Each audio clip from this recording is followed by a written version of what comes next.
I am Rafael Costa Mendes. I am PhD student at Paris 3 Sorbonne University, and I am currently teaching Portuguese at Bordeaux University, Bordeaux Montaigne University. And today I'm very glad to be responding in this panel with Professor Clive Scott and Professor John Joseph. And I would like to thank Marko Pajovic for this fascinating conference and for the invitation. It's an honor to be here with you today. So we're going to start with Professor John Joseph, who is Professor of Applied Linguistics at the University of Edinburgh. His research focuses on semiotics, the history of linguistics, and sociolinguistics. His most recent book includes Language, Mind and Body, a Conceptual History, published this year by Cambridge University Press, and Saussure, on the life and work of Saussure, published in 2012 by Oxford University Press. He is the co-editor of Language and Communication and the Associate Director of Historiographia Linguistica. He is also currently translating Dernières Leçons of Benveniste, to be published by Edinburgh University Press. Thank you very much. And thanks, Marco, for arranging all this and for the invitation. For Meschonnic, the tragedy of structuralism lay in what he called his triumphalism of scientizing the discontinuous. It's not always clear who did and didn't count as a structuralist for him, though Saussure definitely did not. As for the discontinuity, yes, he's right, though it's complicated. Starting in the 1920s, those who got called structuralists, or more rarely called themselves that, were torn between two urges. One was to reject the methods of an earlier generation that wanted to decompose phenomena into elements. The other urge was to seek out what connects phenomena to each other. And that demanded the decomposition into elements that their first urge was to reject. Early structuralists invoked Gestalt psychology as continuous with what they were trying to achieve. By 1945, the first volume of Word, the journal co-founded by Roman Jakobson and André Martinet, contains two articles laying out visions of structuralism that superficially overlap, but in fact embody these complexly opposed urges. For the older writer, Ernst Cassirer, systems such as language need to be approached holistically. Language for Cassirer is organic, quote, in the sense that it does not consist of detached, isolated, segregated facts. It forms a coherent whole in which all parts are interdependent upon each other, end quote. The younger Claude Lévi-Strauss seems at first to be singing from the same hymn sheet when he rejects the analysis of kinship by W.H.R. Rivers on the grounds that it's concerned merely with an atomistic charting of the details of relationships in some particular society. Quote, each terminological detail, each special marriage rule is attached to a different custom, like a consequence or a vestige. We descend into an orgy of discontinuity. So there's this eternal regress of people being concerned with discontinuity. But a careful reading detects Lévi-Strauss singing in a different key from Cassirer. His concern isn't with organicity, but with the failure to take a universalist point of view, one that looks past superficial differences to find how kinship systems are fundamentally the same from culture to culture. They must be so, Lévi-Strauss assumes, because the human relationships they encode are the same. Taking maternal uncles as an example, he writes, quote, we see that the avunculate, to be understood, must be treated as a relationship interior to a system, and that it is the system itself which must be considered in its totality in order to perceive its structure, end quote. If that sounds like Cassirer's holism, the resemblance is deceptive because of what Lévi-Strauss understands by system. It isn't like Saussure's language system, which is specific to each particular language. Lévi-Strauss is not talking about the Yoruba kinship system as distinct from the Inuit one, and so on. He means the human kinship system regarded as a product of evolutionary forces. When Cassirer talks about atomism and holism, it's on the level of a particular system. Lévi-Strauss talks about atomism and totality of the general system, for example, the avunculate considered universally. The two approaches are not always at cross purposes, only sometimes, but enough to generate an enduring tension within structuralism. A defining moment came in 1955, when the succès fou of Lévi-Strauss's Triste Tropique defined structuralism for the public at large and for the next generation of scholars. Cassirer's worries about internal discontinuity were shunted aside, not to vanish, but to fester. For Meschonnic and others of his cohort who took up academic posts with the expansion of the Parisian university system after May 1968, structuralism stood for discontinuity. In linguistics, that meant treating phonology, prosody, morphology, syntax, semantics, semiology, and so on as separate levels of language and distinct areas of specialization, and divorcing linguistics from poetics or applied areas such as translation, and ultimately even semiology, though linguistics continued to focus on the sign and combinations of signs as the essence of language. Since he was teaching linguistics, Meschonnic could hardly fail to note that despite their doctrine of how only spoken language is real language, when it came to analyzing them, linguists implicitly treated languages in terms of the written. Amongst the aspects of language that writing doesn't normally capture is rhythm. Linguistics reserved a tiny corner of prosodic analysis for rhythm. Students learned, for example, that French is a syllable-timed language, whereas English is stress-timed. But since that isn't considered to affect meaning, it's devoid of semiological significance and treated as marginal.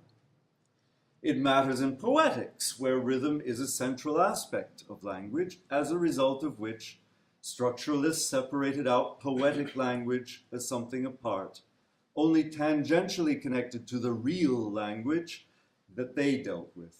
Indeed, they regarded this separation as part of the maturing of linguistics as a science, distinct from the philology out of which it had developed in the previous century. Meschonnic could see how self-defeating this was. Language isn't a conduit for transferring information. At least that's one of its more trivial uses. It's the medium of all our social relations, including with ourselves. It is life. That cardinal equation, continuous with, but more radical than Wittgenstein's Lebensform, is expressed in one way or another in nearly everything Meschonnic writes. The error of linguistics is to have treated language in ways that range it on the side of the dead, in part by basing itself on a dichotomy between form and content, sound and sense, that amounts to fatal vivisection, and by accepting rather than challenging the notion of poetry as being something distinct from ordinary language, something more organized, less chaotic. These are exactly the qualities that linguistics itself wants to bring about in the understanding of language, even as it perversely excludes the poetic from the ordinary language it takes as its subject matter. So quoting Meschonnic, poetry makes life out of everything. It's that form of life that makes language out of everything. It happens to us only if language itself has become a form of life. As the song says, the rhythm of life is a powerful beat, puts a tingle in your fingers and a tingle in your feet. I could go on. It's bodily as well as mental, or rather it overrides the division between the two. In one of his last articles, Meschonnic wrote, quote, body-language continuity is then the linking of the rhythms of position, attack and release, inclusion, conjunction, rupture, lexical repetition, syntactic repetition, prosodic series, It's a serial semantics. I've put up this reference, by the way, of a book which, if you don't know it, will be of interest to a lot of you based on things you said earlier today. I highly recommend it. These two sentences by Meschonnic execute a total revolution in how to conceive of language, not as something cognitive, to use the most vacuous of modern linguistic terms, but as continuous with the body, and understood first of all as a sequence not of phonemes, but of rhythms, of which he here lists 9 types. The types ignore the canonical discontinuities of phonology, morphology, and syntax, treating them all as part of the repertoire of rhythmic devices. In the most revolutionary move of all, he refuses the fundamental doctrine that rhythm is separate from meaning, instead declaring the body-language continuity to be serial semantics. A linguistics that pushes rhythm to its margins will not grasp language, not even on the page, least of all the scriptural page. If the Bible is the word of God, the rhythms of the Hebrew Old Testament are sacred. And where, Meschonnic wondered, have those rhythms gone to in the New Testament? Many passages of it are translations of Old Testament verses, but without the music. And what about later translations? Can language-body continuity be restored in contemporary translational practice? To address such questions, we must abandon our conventional disciplinary boundaries and embrace a unified linguistic semiology, poetics, traductology. The obstacles to doing so are partly institutional and partly inherent in our way of talking about the problems and issues. Both the agony and the ecstasy of reading Meschonnic stem from his determined struggle to avoid clichés and idées fixes. The ecstasy of his revelations is something we pay for through the agony of disruptive reading. Anyone who doesn't find reading Meschonnic discomforting isn't paying attention. At least no one has been so foolhardy as to try to translate him into English. It's funny that English uses French borrowings for both cliché and idée fixe. It makes you wonder, is there something particularly French about clichés or idées fixes, such that the English-speaking mind would never have conceived of them unaided? But there I go falling into an idée fixe, the one that claims we can map features of language onto culture, such that every speaker of a language is assumed to share all the aspects of the culture it's associated with. It's an irresistible draw that Meschonnic constantly enjoins us to resist and also to think it, penser le langage, penser la poétique, the Meschonnic cliché par excellence. Great writers and thinkers violate their own key ideas. By definition, without that complexity, that deconstructive tension, their work would lack richness. It would be an instruction manual, a methodology, as said this morning. It's no slight to Meschonnic to note that he himself did not always resist the pull of the idée fixe that links facts about language to the culture of its speakers, indeed to their whole mode of thinking. Au contraire, it's part of what makes him great. The idea of language-body continuity has a venerable heritage, which is the subject of my new book, the title of which adds the third term that disturbs the continuity, mind, most often conceived in a binary opposition to body. But it hasn't always been so conceived. Here I've tried to reconstruct a largely forgotten history of how the so-called mind-body problem has been thought in the context of language across the centuries, from ancient times to today. Over the last 20 years, a pendulum swing took place within philosophy and cognitive science in the English-speaking world. Previously, these fields had been concerned with the mind as traditionally conceived by analytic philosophers and Chomskyan linguists, and in various ways by different schools of psychologists. The 1990s saw a reaction against the so-called Cartesian conception of consciousness as contained within an individual mind defining what it is to be a subject, indeed to be human. It's not entirely fair to Descartes, but that's not time for it. This mind was conceived of as intracranial, that is, contained within the brain, with the body as its instrument. The philosophers pushing against this conception argued that the mind is embodied in a more extensive sense than just being embrained. The extended mind includes the whole nervous system, out to the skin and the sensory organs, and possibly beyond to certain tools, such as the blind person's walking stick. It might also involve other people in a distributed cognition, but on each of these extensions, philosophers differ. One of the big obstacles to reconstructing this history is terminological, both across and within languages. A word like spiritus, the etymon of French esprit, mind, doesn't mean the same thing from one century to the next, nor indeed to everyone at any given time.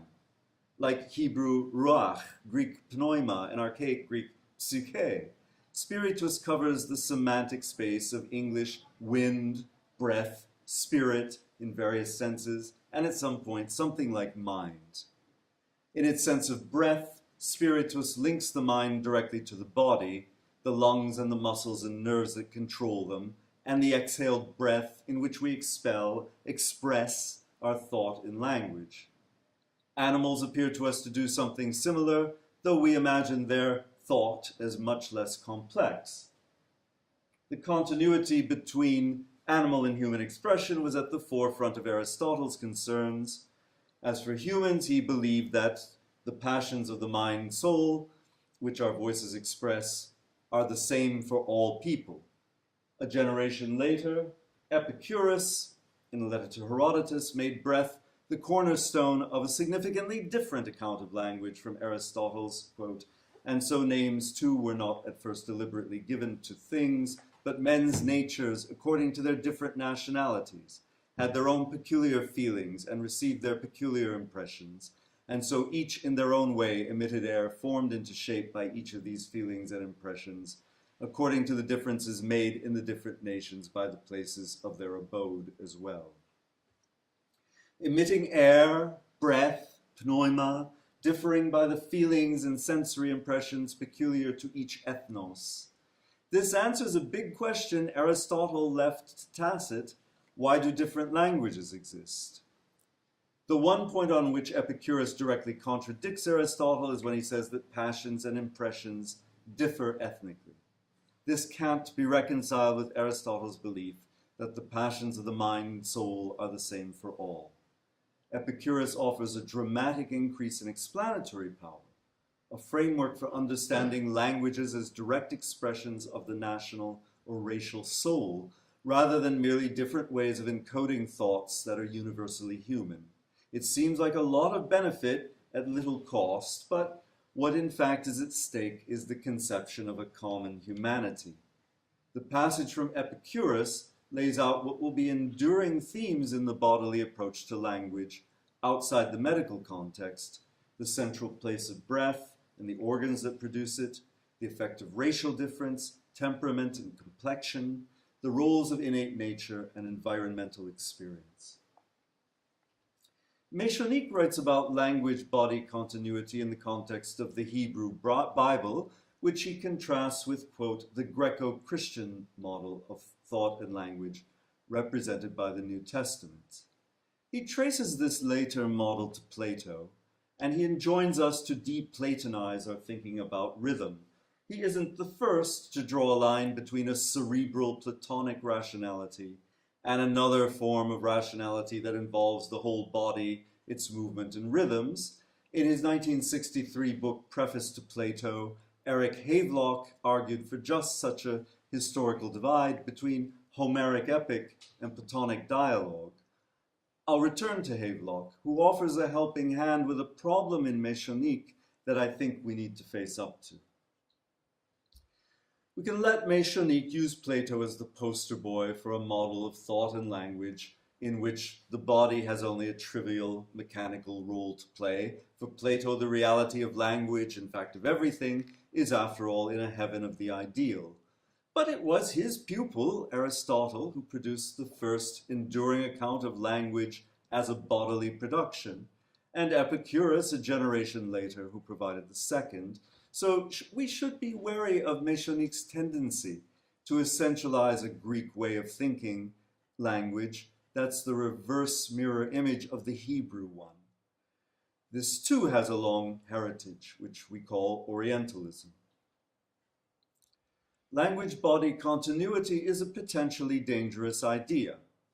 I'm not rejecting Meschonnic's or Havelock's approaches, but trying to encourage their acceptance by facing up to a key weakness, this idealizing Romanticism and Orientalism, and showing that it is not in fact essential to what they're saying, however much their writing sometimes makes it appear to be essential.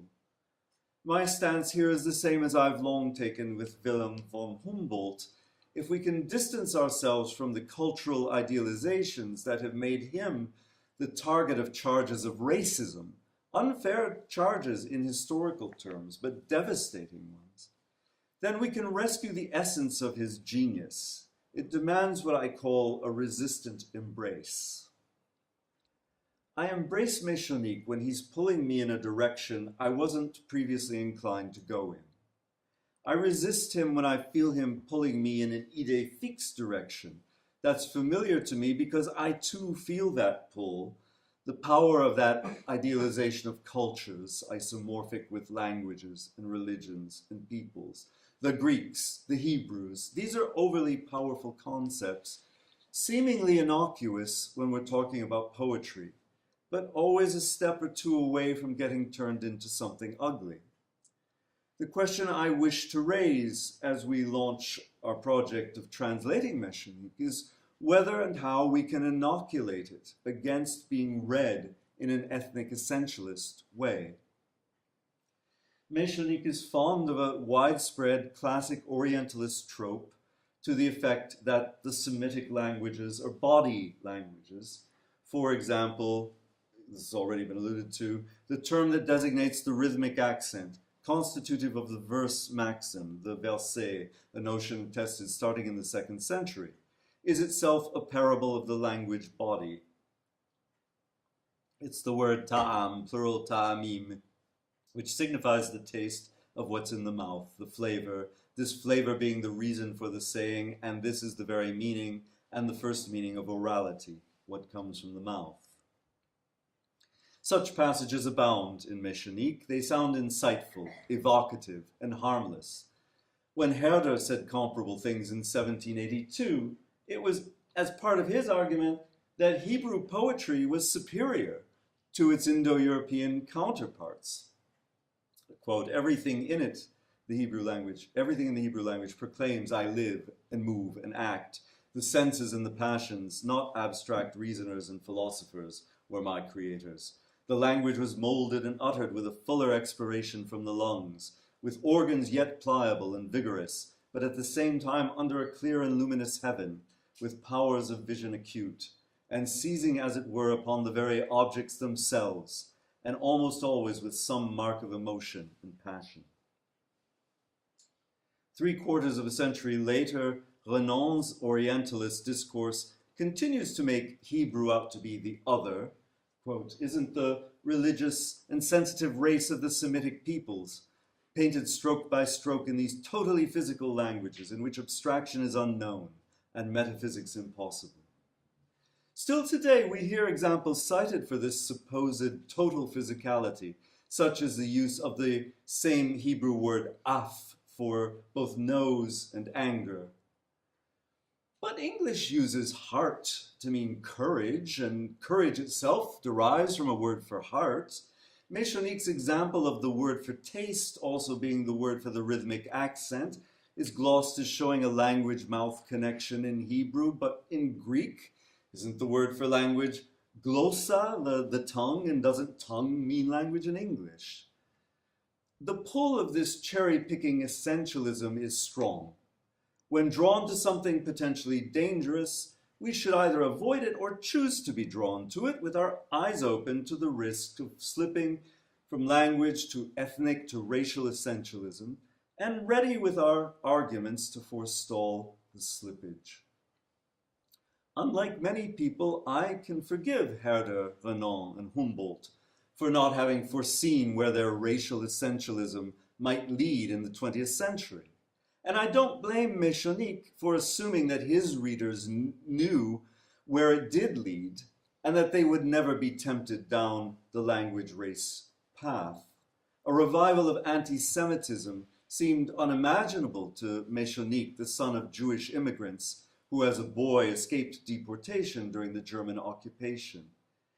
He speaks of the period in vague allusions, yet that path of racial essentialism has been so intellectually tempting for so many centuries that the farther we get from the Nazi period, the more we need to worry on Meschonnic's behalf about how his treatment of Hebrew language thought might come to be interpreted and used. I've brought up Havelock because with him we get a historical picture very like Meschonnic's, but where the risk of being labeled romantic doesn't carry the much more disturbing taint of ethnic essentialism because it's the same Greek language and culture that Havelock's talking about. Havelock agreed with his Toronto school contemporaries, including McLuhan, that the development of writing brought a sea change by making abstract thinking possible. Havelock was equally concerned with how it was possible for epic poetry to develop before writing. He didn't, as like Meschonnic, think all poetry is epic, but Havelock contends that the Iliad and Odyssey were far more than entertaining stories or even historical records, but the encyclopedia of everything the Greeks deemed worthy of knowing and passing on to the populace at large, now and in the future, the educational system. How, he asks, was this possible before the invention of writing? The epic poems themselves seem to exclude the answer that meter and other aspects of poetic form made memorization possible. They don't use rhyme, their metric patterns aren't regular but complex and varying, and no tradition had come down of their musical settings apart from pictorial representations of bards reciting while plucking the lyre. Their sheer length had inclined some scholars to speculate that the Greeks had developed writing centuries before any of the surviving attestations. Havelock, however, had been persuaded by a different line of research, the recordings that Milman Parry and Albert Lord made of a living tradition of oral poetry in the Balkans, opened a direct link to Homeric prehistory, or at least as direct a line as might be imagined possible. Milman Parry's PhD thesis, by the way, was directed by Antoine Meillet in Paris. Through Parry's work, Havelock came to believe that the Homeric tradition hadn't depended on writing at all, indeed that its spirit was completely antithetical to everything that the written word represented. The Balkan bards showed how poetic texts of vast length, far beyond what the average school-educated European could possibly commit to memory, were retainable in unvarying form, using all the resources of both mind and body, including music, dance, and the sort of embodied performance that inspired psychological identification of both bard and audience with the characters whose voices were being channeled. Havelock maintained that the form was an integral part of how the encyclopedia contained in the Homeric epics became embodied in both reciters and audience. Based again on modern oral traditions as observed by Parry, Havelock contends that, quote, the main onus of sheer repetition, which the memory needs as its prop, is transferred to the meaningless metrical pattern, which is retained tenaciously in the memory. And the verbal content is, quote, then so expressed as to fit acoustically into the pattern. Meschonnic would have bristled at meaningless metrical pattern, and of course he would have argued about metrical and rhythmic, but to my knowledge, Meschonnic never discusses Havelock. He is deeply critical of Ong, who himself relied heavily on Havelock's work. Still, Meschonnic would likely have endorsed the role Havelock assigns to reflexes, all the movements of the organs, such as tongue, lips, lungs, and larynx, by which speech is produced, and on how still other bodily reflexes are brought into play to assist the educational work. In contemporary oral recitation, as observed by Parry, The bodies of the audience are pulled into the rhythm of the epic, as their legs and feet are brought into, quote, motions as organized in dancing.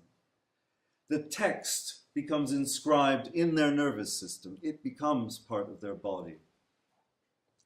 Although Meschonnic would reject the discontinuity that Havelock implies between words and music, the fact that Havelock goes as far as he does in Meschonnic's direction within Greek culture, as opposed to between Greek and Hebrew, suggests that no essential ethnic difference, linguistic ethnic difference, needs to be read into Meschonnic's treatment of biblical language and its translation.